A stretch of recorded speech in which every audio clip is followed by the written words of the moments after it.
সুপ্রিয় শিক্ষার্থীবৃন্দ এবং আমাদের নিয়মিত ফলোয়ার যারা আছেন সবাইকে শুভেচ্ছা জানিয়ে শুরু করছি আমাদের নিয়মিত আয়োজন এডুটক সেশনের চতুর্থ পর্ব। আজকে আমরা ইউরোপিয়ান কান্ট্রি আয়ারল্যান্ডে হায়ার এডুকেশন নিয়ে আলোচনা করব এবং আমাদের সাথে আছেন উক্ত বিষয় বিশেষজ্ঞ তাসনিম জাহান হলি। কেমন আছেন? আলহামদুলিল্লাহ ভাইয়া, ভালো আছি। আপনি কেমন আছেন? জি, আমিও ভালো আছি। আয়ারল্যান্ড নিয়ে অনেকেরই ভুল ধারণা রয়েছে যে আয়ারল্যান্ড হচ্ছে ইউকের একটা পার্ট।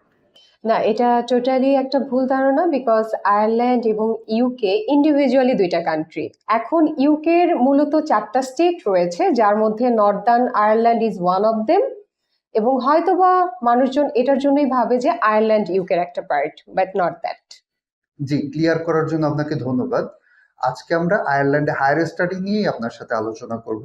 আমরা প্রথমে জানতে চাচ্ছি ব্যাচেলর এবং মাস্টার্সের সাবজেক্টগুলোতে আয়ারল্যান্ডে অ্যাপ্লাই করার জন্য এন্ট্রি রিকোয়ারমেন্টস গুলো কি কি?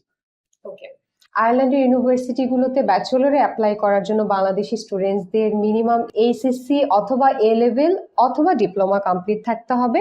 এইচএসসিতে রেজাল্ট মিনিমাম 3.75 আউট অফ 5 থাকতে হবে, এবং মাস্টার্স প্রোগ্রামের জন্য মিনিমাম 2.75 আউট অফ 4 থাকতে হবে। এরপর আমরা আপনার কাছ থেকে জানতে চাই ব্যাচেলর এবং মাস্টার্সে অ্যাপ্লাইয়ের ক্ষেত্রে আয়ারল্যান্ড কোন কোন ইংলিশ ল্যাঙ্গুয়েজ টেস্টগুলো একসেপ্ট করে এবং রিকোয়ার্ড স্কোর কত থাকতে হবে? ওকে, আয়ারল্যান্ডের ইউনিভার্সিটিতে মূলত সেভারাল ইংলিশ টেস্ট দিয়ে অ্যাপ্লাই করা যায়, লাইক আইএলটিএস, ডুওলিঙ্গো, পিটি এবং টোয়েফেল। ব্যাচেলর প্রোগ্রামের জন্য আইএলটিএস এর রিকোয়ারমেন্ট হচ্ছে overall 6, no band less than 5.5 or equivalent score. Masters প্রোগ্রামের জন্য রিকোয়ারমেন্ট হচ্ছে ওভারঅল 6.5 উইথ 6 অথবা 6.5 উইথ 5.5, অথবা কিছু ইউনিভার্সিটিস আছে যারা overall 6, no band less than 5.5 accept করছে ফর মাস্টার্স প্রোগ্রাম। ব্যাচেলর এবং মাস্টার্সে অ্যাপ্লাইয়ের ক্ষেত্রে আয়ারল্যান্ড কত বছরের গ্যাপ একসেপ্ট করে? এই কোয়েশ্চেনটি আমাকে আসলে সবসময় সবচেয়ে বেশি ফেস করতে হয়, যে এইচএসসির পর কত বছর গ্যাপ আসলে একসেপ্ট করে আয়ারল্যান্ডের ইউনিভার্সিটিগুলো। সো এইচএসসির পর ম্যাক্সিমাম 2 থেকে 3 বছর পর্যন্ত গ্যাপ একসেপ্ট করছে, এবং মাস্টার্স লেভেলে ব্যাচেলর ডিগ্রি কমপ্লিট করার পর আপ টু 10 ইয়ার্স পর্যন্ত গ্যাপ একসেপ্ট করছে। বাট এটা কেস টু কেস ভ্যারি করছে। অফকোর্স এক্সপার্টের সাথে কথা বলে স্টেপ বাই স্টেপ কিভাবে প্রসেস করতে হয় ওভাবে আগাতে হবে। আয়ারল্যান্ডে স্টুডেন্টদের অ্যাপ্লাইয়ের টাইম ফ্রেমটা যদি আমাদের সাথে একটু শেয়ার করতেন।